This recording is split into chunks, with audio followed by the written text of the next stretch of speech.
Hunting जिबारो। कहानी की शुरुआत में जंगल के बीचों बीच हमें कुछ योद्धाओं को दिखाया जाता है जो लगातार आगे बढ़ रहे होते हैं। इन योद्धाओं में सबसे आगे जिबारो होता है। इन योद्धाओं को देखकर ऐसा लगता है कि ये दूसरे राज्यों के ऊपर कब्जा करते हैं और उन्हें लूट लेते हैं।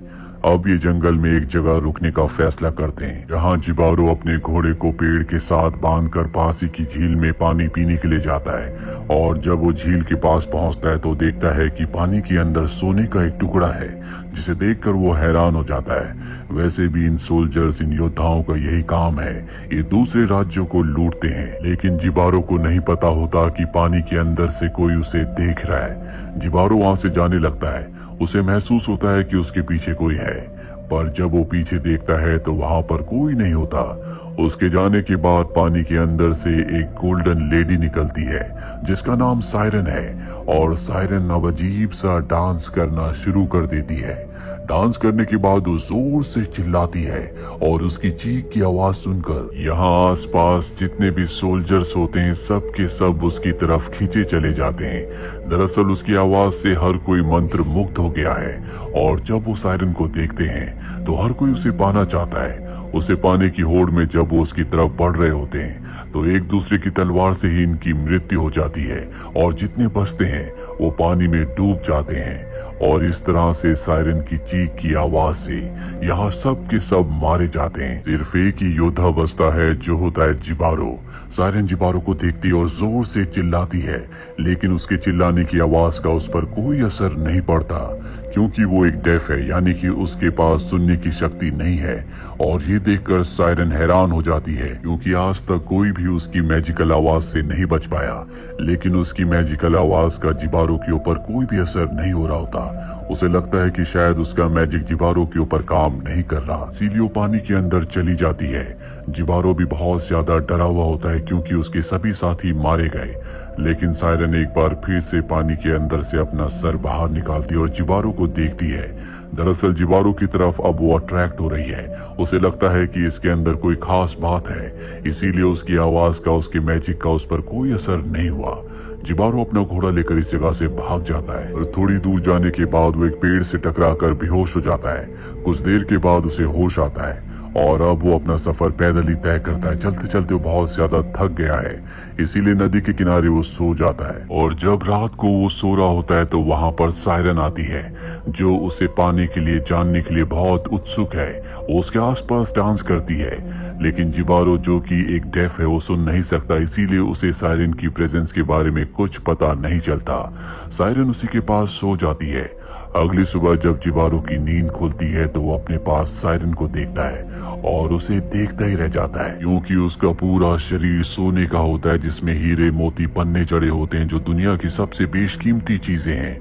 और तभी सायरन की आंख खुल जाती है, वो वहां से भागने लगती है। जिबारो जब उसे रोकने की कोशिश करता है तो उसका हाथ कट जाता है क्योंकि सायरन की बॉडी की एक लेयर सोने की बनी हुई है।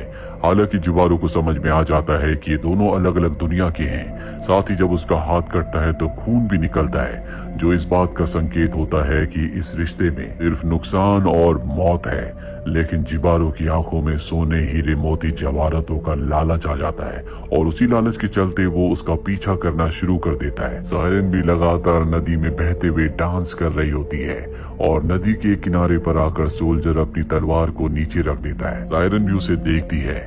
उसकी आंखों में उसे पाने की एक ललक है क्योंकि वो पहला ऐसा इंसान है जो उसकी आवाज से जिंदा बचा है।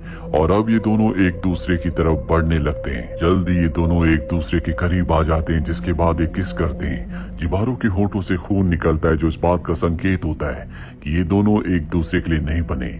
लेकिन जिबारो अपने सोने, हीरे, मोती, जवाहरातों की लालच को पूरा करना चाहता है, जबकि सायरन अपने लस्ट को पूरा करना चाहती है।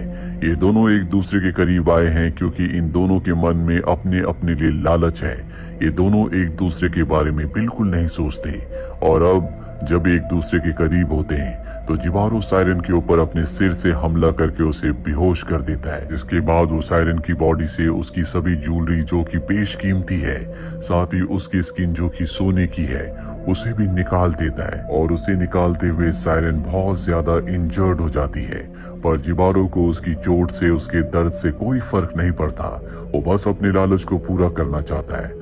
वो उसके शरीर से सोने का एक एक कतरा निकालने के बाद उसे नदी में फेंक देता है और वहां से उस सोने को लेकर भाग जाता है। लेकिन सोने का वजन बहुत ज्यादा होता है जिसे उठाने में उसे बहुत प्रॉब्लम हो रही होती है, लेकिन फिर भी उसके अंदर का लालच कहता है कि उसे सोना लेकर यहाँ से जाना है, जबकि वो जानता है कि इस जंगल से निकल पाना इतना आसान नहीं है। वहीं हमें सायरन की बॉडी को दिखाया जाता है जो बहते हुए अपने तालाब तक पहुंच जाती है, जिसके बाद खून का एक सैलाब निकलता है जो पूरी नदी में फैल जाता है। वहीं जिबारो बहुत ज्यादा थक गया होता है, इसीलिए नदी के किनारे वो पानी पीता है जिसमें सायरन का मैजिकल खून भी होता है। और सायरन का मैजिकल खून जब पानी के साथ उसके पेट के अंदर जाता है तो उसके सुनने की शक्ति उसे मिल जाती है।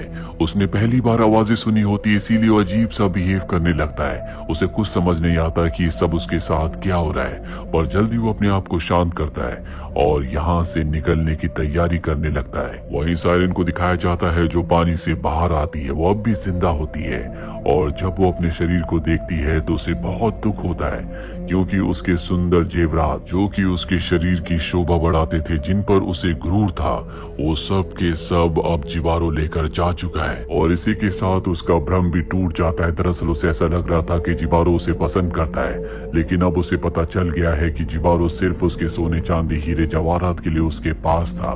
और वहीं हमें जिबारो को दिखाया जाता है जो नदी के किनारे है। सायरन उसे देख लेती है और दर्द से चिल्लाने लगती है और अब जिबारो सुन सकता है, इसीलिए वो उसकी आवाज की तरफ अट्रैक्ट होने लगता है। वो चाहकर भी अपने आप को नहीं रोक पाता और जब सायरन देखती है तो वो जोर से चिल्लाती है, जिसके बाद जिबारो बड़ी तेजी से घूमता हुआ डांस करता हुआ उसकी तरफ खींचा चला जाता है और उसका भी वही हश्र होता है जो उसके सभी साथियों का हुआ था। पानी के नीचे हमें बहुत सारे स्कल्स दिखाए जाते हैं, जिसका मतलब ये है कि सायरन यहाँ पर हजारों लोगों को मार चुकी है। पर अब सायरन के पास भी कुछ नहीं बचा। जो उसके शरीर की सुंदरता थी, जो उसकी ज्वेलरी थी, जिस पर उसे गर्व था, अब वो उससे छिन चुका है।